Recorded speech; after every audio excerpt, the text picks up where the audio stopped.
Hello friends, welcome back to my channel. இன்றைக்கி நம்ம என்ன பார்க்க போகிறோன்னா, நம்ம தோட்டத்தை எப்படி நம்ம பராமரிக்கலாம் என்பதை பற்றி தான் இதில் பார்க்க போகிறோம்.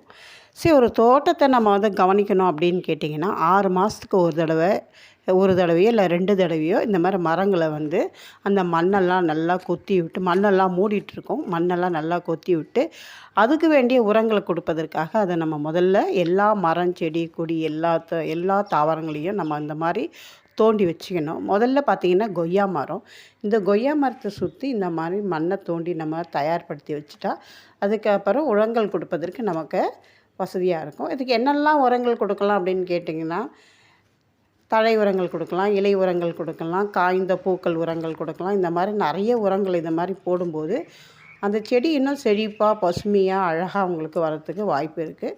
அதனால தான் இப்போ நம்ம இந்த செடிங்களை நம்ம பராமரிக்கிறோம்.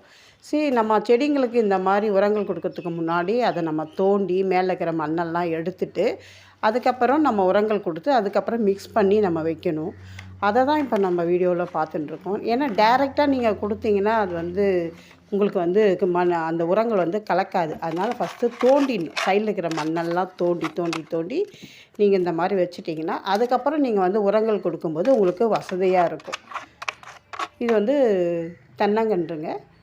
தென்னங்கன்று, மருதாணி.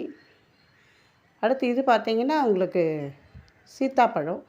இது இந்த மண்ணெல்லாம் தோண்டி நம்ம தயார்படுத்திட்டு அதுக்கப்புறம் நம்ம உரங்களை எடுத்து ஒவ்வொரு செடிகளுக்கும் நம்ம கொடுக்கும்போது அந்த மரம் நல்லா செழிப்பாக வளர்கிறதுக்கு நல்லா வாய்ப்பாக இருக்கும். இதை 6 மாதத்துக்கு 2 தடவை நம்ம இந்த மாதிரி பண்ணணும். அப்போ தான் உங்களுக்கு அந்த மரம் நல்லா செழிப்பாக நல்லா வளரும் பாருங்கள். இது பார்த்திங்கன்னா சீத்தாப்பழம். இது வளர்கிறதுக்கு ரொம்ப நாள் ஆகும். ஆனால் சின்ன ஒரு விதை தான் வச்சா இன்றைக்கி இவ்வளோ பெரிய மரமாக வளர்ந்துருக்கு.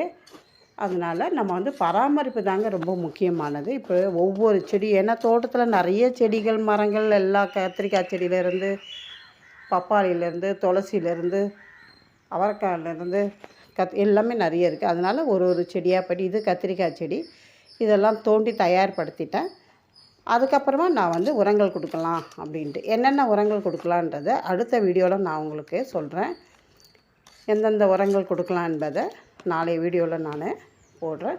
இன்றைக்கி ஒரு தொட்டியாக ஒரு செடியை நல்லா மண் கலவை எடுத்து நல்லா தோண்டி, நாளைக்கு உரங்கள் இடணும் இல்லையா, அதுக்கு இடம் இருக்கணும். அதனால் மேலே இருக்கிற மண்ணெல்லாம் எடுத்துட்டு கொஞ்சம் காலியான பிறகு அதுக்கப்புறம் சுற்றி மண்ணை தோண்டி வச்சுட்டு தயார்படுத்திட்டு அதுக்கப்புறம் உரங்கள் கொடுத்து தண்ணி பாய்ச்சோம்னா உங்களுக்கு நல்லா அருமையாக ஒரு செடியும் உங்களுக்கு வளரும். முதல்ல நம்ம செய்ய வேண்டியது மண்ணை தோண்டி தாங்க உரங்கள் கொடுக்கணும். அதுக்கு முன்னாடி கொடுக்கக்கூடாது. மேலோட்டாக போட்டிங்கன்னா அது உள்ளே போகிறதுக்கு வாய்ப்பாக இருக்காது. அதனால் நல்லா தோண்டிட்டு அதுக்கப்புறம் அதுக்கு வேண்டிய உரங்கள்லாம் நம்ம கொடுத்தோம்னா ரொம்ப நல்லாயிருக்கும். அதுவும் தழை உரங்கள், இலை உரங்கள் இதெல்லாம் ரொம்ப முக்கியமானதுங்க. அதெல்லாம் நான் சேகரித்து வச்சுருக்கேன். நான் கருவேப்பிலை இலைகளை காய வச்சுருக்கேன். மருதாணி இலைகள், என்னென்ன இலைகள் காய்ந்திருக்கோ அதெல்லாம் எடுத்து சேகரித்து நான் வச்சுருக்கேன். இப்போ அதெல்லாம் நல்லா காஞ்சி போயிருக்கு. அதை தான் இப்போ எல்லா உரங்களுக்கும் தழை உரங்களாக நான் கொடுக்க போகிறேன். அது மட்டும் இல்லை, மண் உரங்களும் கொடுக்க போகிறேன். அப்புறம் மண்புழு உரங்கள் இதெல்லாம் சேர்த்து கொடுத்தோம்னா இந்த செடிகள் இன்னும் நல்லா வளரும். மேலோட்டமாக போடக்கூடாது. நல்லா மண்ணை இந்த மாதிரி தோண்டி எடுத்து போட்டு கொடுத்தா தான் உங்களுக்கு வேர் பகுதி வரைக்கும் போகும் உங்களுக்கு. இது மல்லிகைப்பூ செடிங்க. அந்த மாதிரி பாதுகாத்து பராமரித்தனால தான் இன்றைக்கி பல செடிகள் உருவாக்கப்பட்டது. நீங்களும் ட்ரை பண்ணி பாருங்கள். ட்ரை பண்ணி பார்த்துட்டு சொல்லுங்கள். பாருங்கள், இந்த மாதிரி மண்ணை தோண்டியாச்சு. நாளைக்கு வீடியோவில் நான் உங்களுக்கு எப்படி உரம் இடுவது என்பதை பார்க்கலாம். நாளைக்கு பார்க்கலாம். பாய்.